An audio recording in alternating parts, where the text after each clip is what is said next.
समाजकारण असो, राजकारण असो, स्त्रिया असो की पुरुष असो,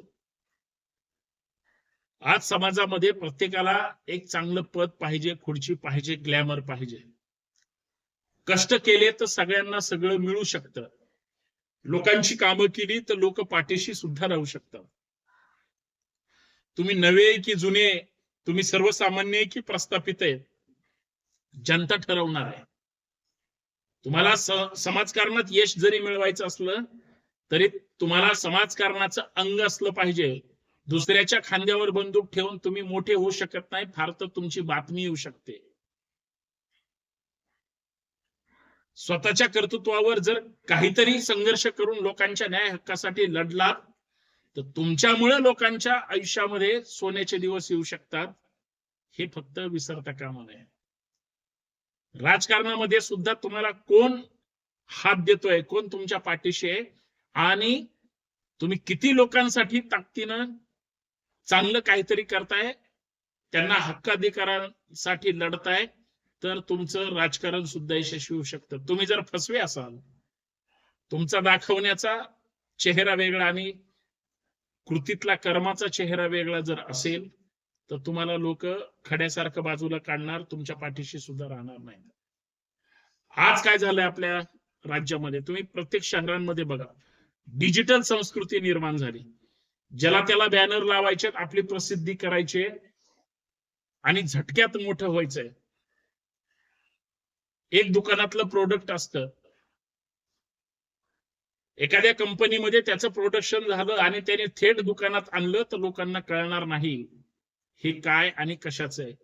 पण थोडी जाहिरात जर त्याची केली, लोकांना नाव कळलं, ब्रँड कळला, ती वस्तू कशासाठी आणि कशा पद्धतीने वापरायचे लोकांना परफेक्टली कळतं. लोकांनी घ्यायची की नाही त्या वस्तूचा दर्जा ठरवतो.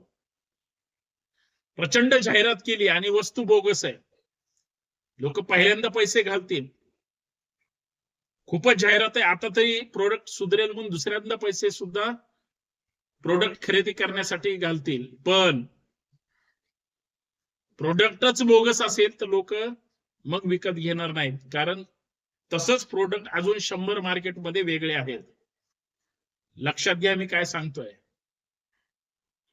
म्हणजे याचा अर्थ असा आहे की इतर प्रोडक्ट साठी सुद्धा लोक चॉईस ठरवू शकतात. हीच गोष्ट आज राजकारणातली झाली, समाजकारणातली झाली.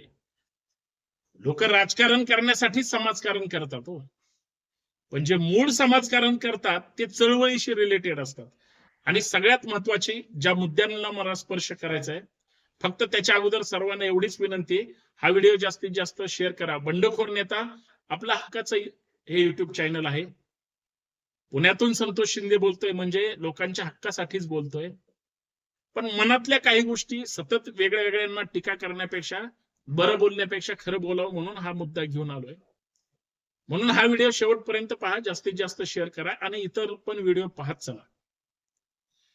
माझा मुद्दा आहे की इतरही प्रोडक्ट सगळीकडे आहेत, म्हणजे जाहिरातीवर सगळं अवलंबून आहे. तसंच राजकारणामध्ये सुद्धा लोक खूप आहेत, वेगळी वेगळी आहेत. संधी कोणाला मिळते, संधीचं सोनं कोण करतंय आणि काबाड कष्ट करून संघटन मोठं कोण करतंय त्याच्या पाठीशी लोक राहतात. एक. आणि दुसरा मुद्दा जो फार महत्वाचा आहे तुमच्या माझ्या भूमिकेशी, तो म्हणजे विचारांचं काय.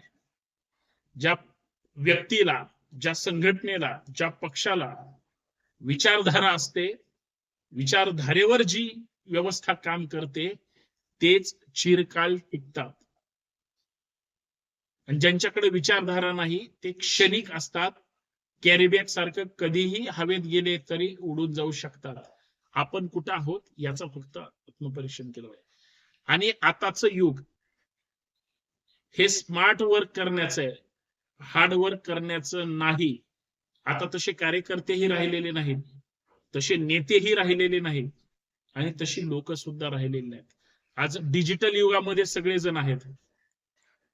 आज प्रत्येकाला वाटतं की मी सुद्धा असाच आहे. नाही, आम्ही तिथपर्यंत त्या क्षमतेने काम करतो का, त्याच्यासोबत ज्यावेळेस तुलना करतो त्याचा संघर्ष बघितला पाहिजे ना आपला. विचारधारा तुम्हाला घडवत मोठं करण्याचा प्रयत्न करते आणि तुमच्यातलं सामर्थ्य, बळ आणि तुमच्यातली जिद्द चिकाटी तुम्हाला काहीतरी वेगळं करण्याचं बळ देते. त्यासाठी तुमचा मार्ग कसा आहे हे सुद्धा शोधणं गरजेचं आहे. आज मगापासून मी सांगतोय त्या किंवा आत्ताच्या या सगळ्या गोष्टी व्यक्तीसोबत रिलेटेड आहेत. तुम्ही गरीब आहात की श्रीमंत आहात, तुम्ही कुठल्या जातीचे आहात, कुठल्या धर्माचे आहात, काही महत्व नाही. तुम्ही तुमची भूमिका एक्सप्रेस कशी करता हा माझा सर्वात महत्वाचा मुद्दा आहे. तुमची मांडणी, तुमची राहणी, तुमचे विचार, तुमचा लोकांचा अप्रोच आणि सगळ्यात महत्वाचं तुम्ही जे काही काम करता ते लोकांसमोर कसे मांडता, त्यासाठी तुम्ही किती काबाड कष्ट करता हे सुद्धा फार महत्वाचं आहे. या गोष्टी जाणून घेण्यासाठीच तुम्हाला काहीतरी चांगलं करावं लागेल. त्यासाठी अगोदर चांगला माणूस होणं गरजेचं आहे. सगळ्यात महत्वाचं, थेट प्रत्येक वेळी प्रत्येक जण लगेच नेता होऊ शकत नसतो. बांधवांनो, अगोदर चांगला कार्यकर्ता होणं फार गरजेचं आहे. जोपर्यंत तुम्ही चांगला कार्यकर्ता होणार नाही तोपर्यंत तुम्ही नेता होऊ शकणार नाही. आणि कार्यकर्ता आणि नेत्यांमधला महत्वाचा दुवा म्हणजे तुमचे विचार. जोपर्यंत तुमचे विचार तुम्ही सक्षमपणे मांडत नाही आणि जोपर्यंत चांगले विचारधारा स्वीकारणार नाही तोपर्यंत तुमचं काहीच होऊ शकत नाही. जो विचारांवर काम करतो तो हजारो वर्ष टिकू शकतो, हजारो वर्षाचं काम करतो. पण जो विचारांवर काही काम करत नाही तो क्षणात संपू शकतो. हे फक्त समजून घेतलं पाहिजे. आणि माणूस म्हणून जगताना विचारधारेशिवाय आणि चांगला माणूस होण्यासाठी कर्तृत्वाशिवाय दुसरा पर्याय नाही. कॉपी पेस्ट तुम्ही कुणाचंही करू नका, करू शकत नाही. कारण समोरचा जर वाघ असेल तर तुम्हाला वाघच व्हावं लागेल, त्यासाठी कष्ट करावे लागतील. पण समोरचा जर गाढव असेल तर गाढवाचं तुम्ही कॉपी पेस्ट करून स्वतः गाढव होण्यासाठी तुमचा जन्म झालाय का याचा विचार करावा लागेल.